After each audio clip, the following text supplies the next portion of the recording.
Hi, I'm Mike Collins, the founder and CEO of Alumni Ventures. Today, we're going to talk a little bit about what companies are coming out of the top incubators and accelerators. People vote with their time, their money, their talent, and I think it's a really interesting analysis that we do internally to look at the categories where we're seeing entrepreneurs saying, I want to spend the next 10 years of my life, where the incubators and accelerators are accepting them into their classes and these companies are getting funded. So we do this roundup internally, but we thought we would share it out in the world. That's part of what we do. So let's go. Before we get going, we're speaking today about Alumni Ventures and our views of the world. This presentation is for informational purposes only. It is not an offer to buy or sell securities, and those are only made pursuant to formal legal documents. I've been in the business a while, so grew up in the Midwest. Probably hear it in my voice. Went east to go to school. First job was at a venture firm called TA Associates in 1986. And I've been in the space of innovation, entrepreneurship, technology. Started Alumni Ventures a decade ago, basically to bring smart, simple venture to retail investors. I think it's a very important asset class and it should be part of more people's portfolios. Our Alumni Ventures, we're retail focused. We've raised 1.4 billion, actually more, from almost 11,000 customers. We have a very large portfolio. We co-invest exclusively. So typically we invest in 300 companies per year, plus or minus. We have 100 employees, back office in Manchester, New Hampshire, with our 10 investing teams in the venture hubs. We are well respected as a co-investor. We try to be very helpful to our portfolio companies using the power of our large community and large Rolodex and connections. We don't sit on boards, we don't price rounds. Again, our niche is to be a co-investor of choice. We try to be transparent, we try to bring more people into the asset class, and we focus every day and get up to try and get into the very best deals we can. At the end of the day, venture capital is about deal flow and access. So one thing we do is shine a spotlight on some of the companies that we think are really out changing the world and doing great work. You can read the full list of companies, 50. We think it's a very impressive list of amazing companies doing amazing things. A few you may have heard of, many you probably haven't yet. But again, it's all about the deals. Next. As a co-investor, we believe strongly in co-investing alongside great lead investors. We invest with these folks a lot and others. You know, there's probably most great companies, most great ventures end up with one of, 100 or so people, funds and companies. Again, there are definitely some exceptional niche players. There are firms that are just exceptional at a certain geography or pre-seed or, do gaming better than even some of these players. But you want really strong lead investors because that's where good companies go. So the point today is these are companies that came out of incubators. So you definitely see some amazing stories coming out of places like Y Combinator and others. Um, I think it's as important for the categories and trends that they're identifying. Again, I think talent migrates to opportunities. That's just one of the rules. And, there is no greater investment than where one wants to start a business or join. And so by attending these, listening to the pitches, you develop pattern recognition, you see where the puck is heading. These things develop they build on other technologies. So I think it's important to review, attend, talk about, but with the humility of most of these companies, like most ventures, don't make it, or they make it in a very modest way. So do not forget this is a power law business. But, these things all look great in hindsight. At the time, little less predictable, to say the least. Okay, so what are we seeing right now? So this is Q1 2025. These are things that are coming out now. Government stuff. Okay, so a lot of work in addressing big, fat, bureaucratic, inefficient systems, right? That's the story of venture capital. You're looking for it. I think there are a few categories, and I think this is actually a powerful insight. I think there has been those categories where entrepreneurs and VCs have shied away from because it is just viewed as kind of an indestructible piece of granite that and we're talking now about education, we're talking about healthcare, defense industry, the government, and there has been so much success in the entrepreneurial ecosystem. Just look at something like space, where the private sector has really kicked the ass of what the government has achieved. So I think the gloves are off, and we're seeing people go after things traditionally the purview of government. So selling to government, addressing an alternative to government is no longer off limits. Who's the next Palantir? So government software revolution, government technology revolution, really. Related to this is kind of public safety. Safety is a theme. Information. One of our portfolio companies here, we give some examples like Rapid SOS, kind of reinventing the 911 system, which was developed, 50 years ago, and is really dealing with kind of backwards technology.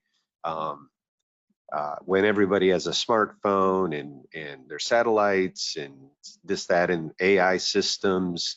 So there's just tremendous opportunities related in these kind of public adjacent, public safety arenas.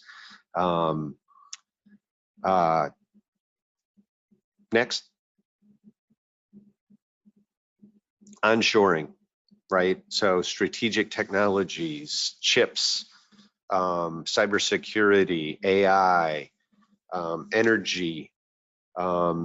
These things are talking about, low human factories, robotics. We're bringing things in, we're building things in this country, whether it's data centers or nuclear, innovation related to retail, where, I can operate a system without humans or one person instead of 6. So the idea of making and building stuff in the United States is back. So that can be anywhere in the stack, and including a lot of picks and shovels are great opportunities. Next slide, Taylor. Okay, stuff going on in crypto. So, Bitcoin has been one of the best investments over the last decade. The wave we're seeing now is, there's meme coins and nonsense in what is still, frontier technology for sure. But that is that lacks nuance. And so I think what we're seeing now in this next wave is more and more companies really addressing markets and jobs and problems that are better using a distributed ledger technology.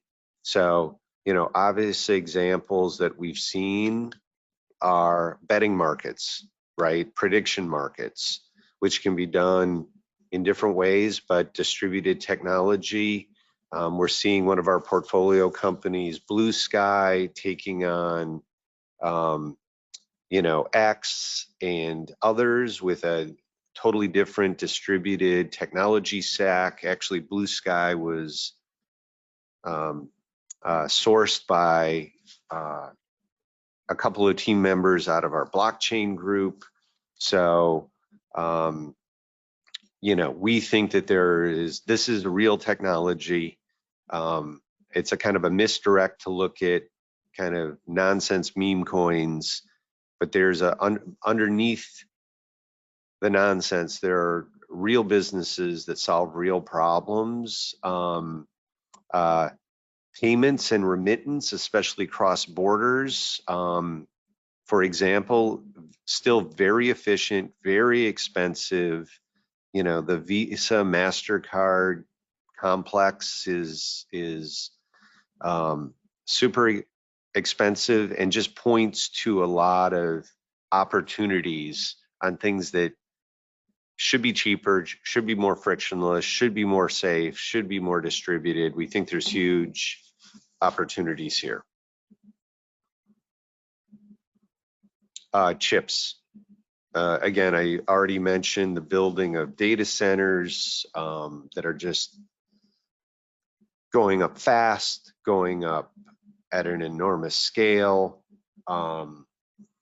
There are names you hear about, and then there are names that you don't hear about. But building these sites, cabling these sites, managing heat management in these sites, it is, again, you hear about typically one part of the stack, but people can make money at various parts of the stack. These are layers of things to do, from chip design to fabs to data centers. Tremendous entrepreneurs, tremendous startups happening in this space. Everybody's like, oh, it's too late, NVIDIA. I've just heard that for 30 years. So again, this is where we see really interesting things coming out of accelerators, incubators, pre-seed deals getting done. This is a little related to the Fintech, but it's kind of a different angle. We are seeing what I'm going to call Fintech 2.0, right? Where we're seeing taking on what, again, historically banks, a lot of financial infrastructure is getting disrupted, or at least people trying to disrupt it. I mean, you can make an argument. I think my argument is that Bitcoin has is in the process of disrupting gold and precious metals as a repository of value.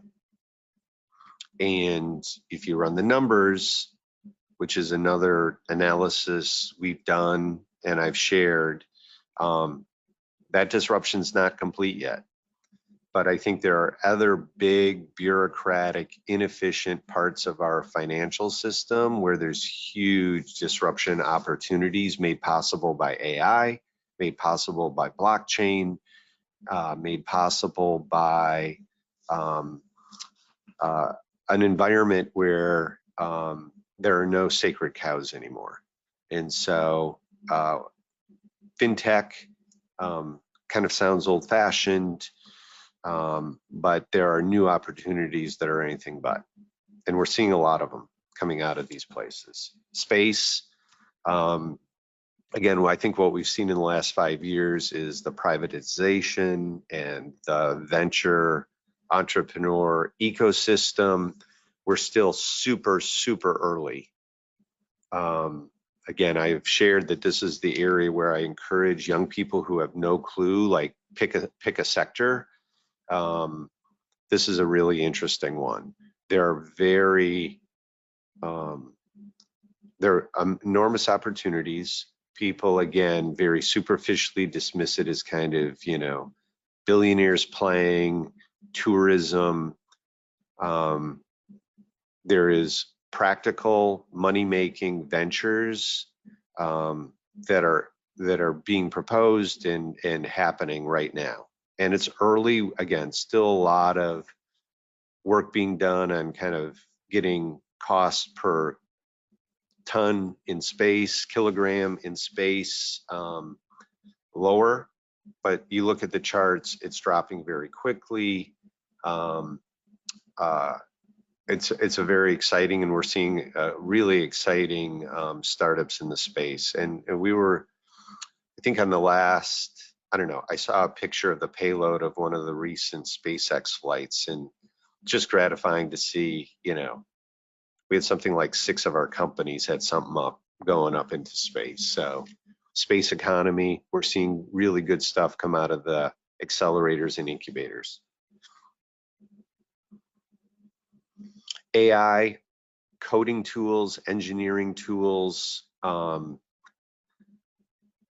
of these are really old. Again, everybody talks about kind of the leverage being created by Cursor and Lovable and some of the things working to be a supplement or replacement for programming. But I think we're going to see more and more of this in the physical space as well. So seeing new tools, new platforms, new software, new approaches for the physical world, I think is something that smart money is on. So I think the revolution in making stuff gets a lot less airtime. We have seen less of it. But again, I think we're going to see a lot more of that in the next 5 years. So, where's the next Autodesk? And that may not even be the right mental framework to be thinking about it. But, and this is one of the things about going and hearing the pitches from these entrepreneurs is their framework, their frames of reference, the kind of end problem solutions. Again, that's how you become a great venture capitalist, is the prepared mind. So really exciting stuff in this space as well.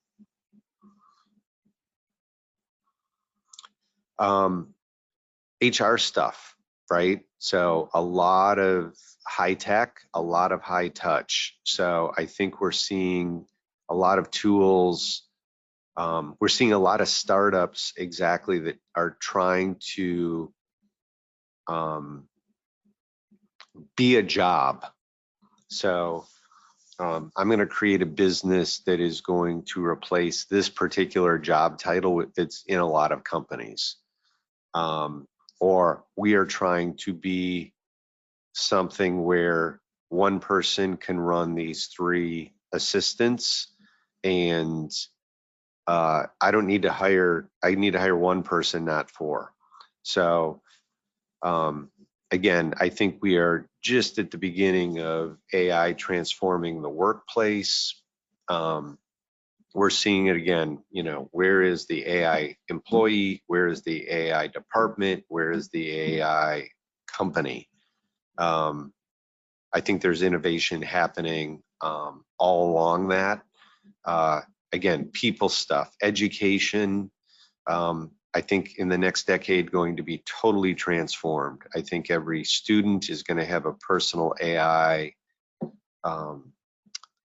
teacher, mentor. You know, this is going to look a lot more like, you know, a tutor that's with you your entire life, and just a lot of really exciting stuff.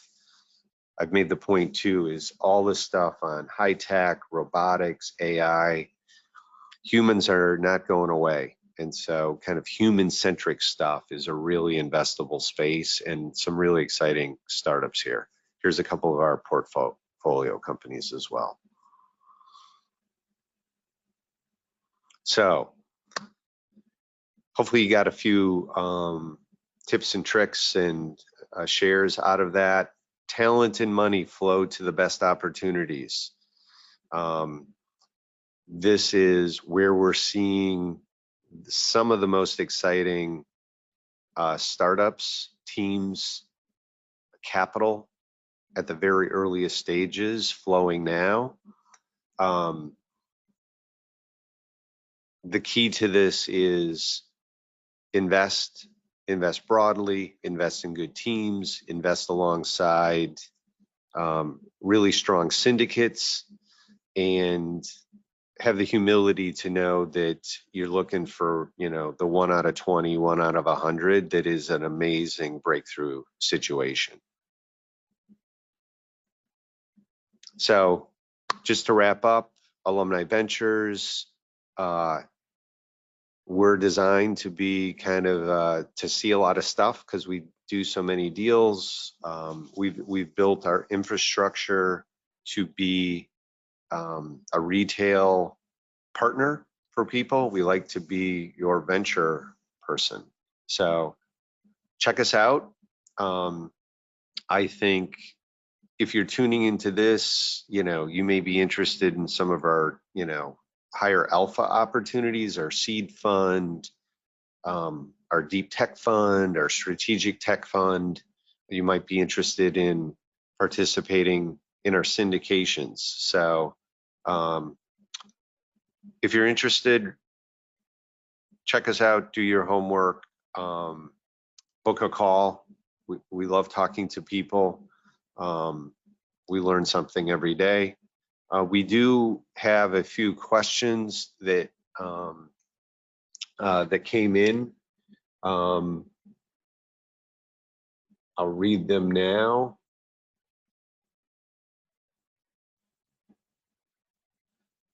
What indications do you guys get to assess whether a technology is getting to adoption point?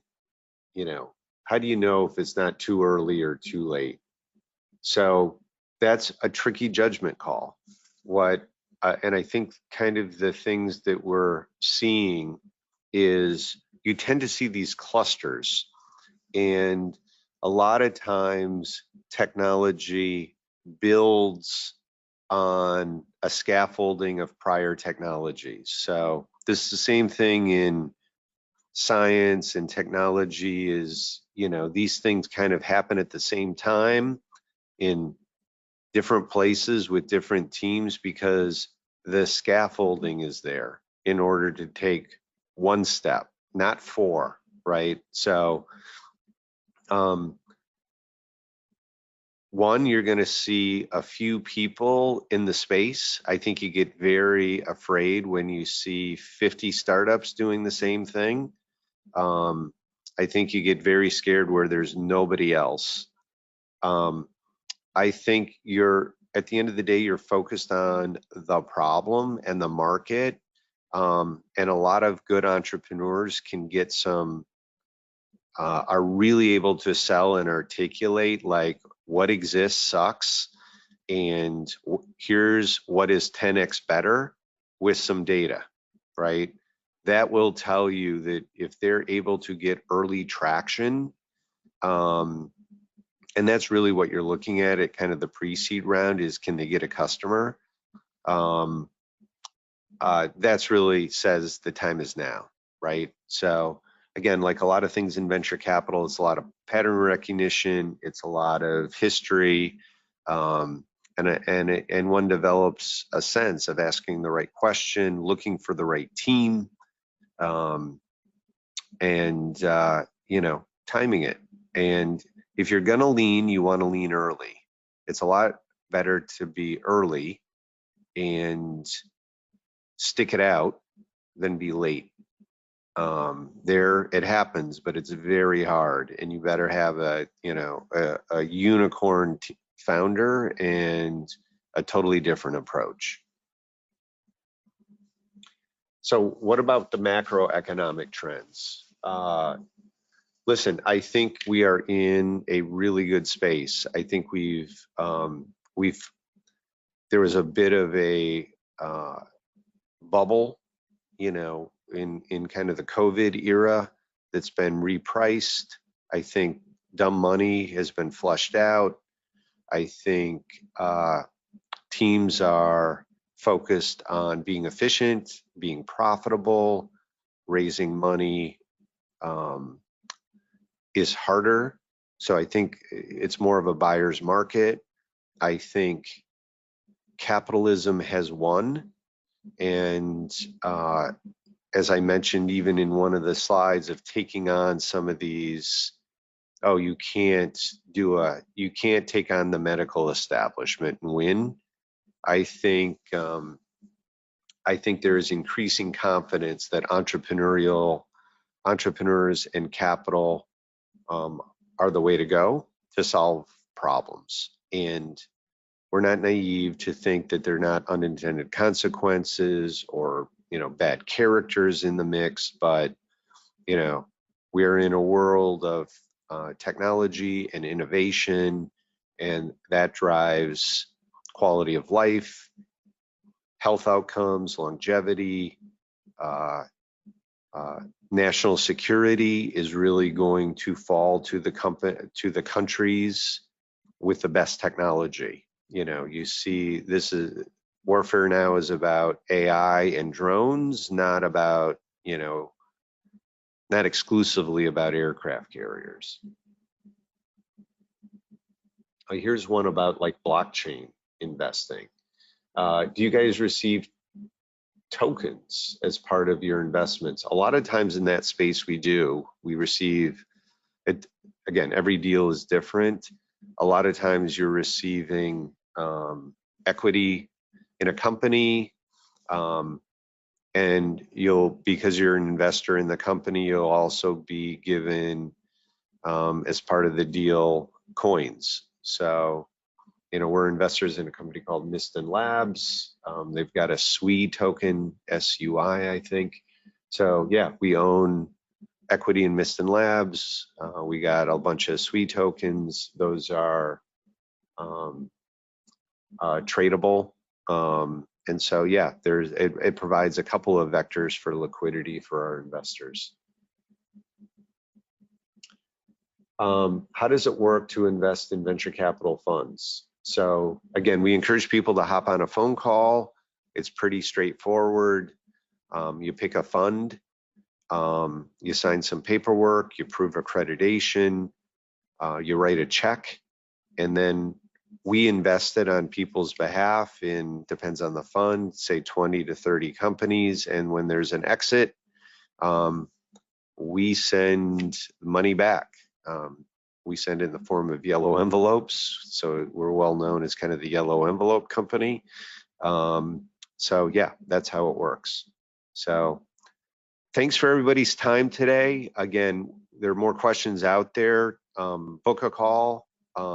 Check us out. Hopefully you found this valuable, and see you again soon. Thanks.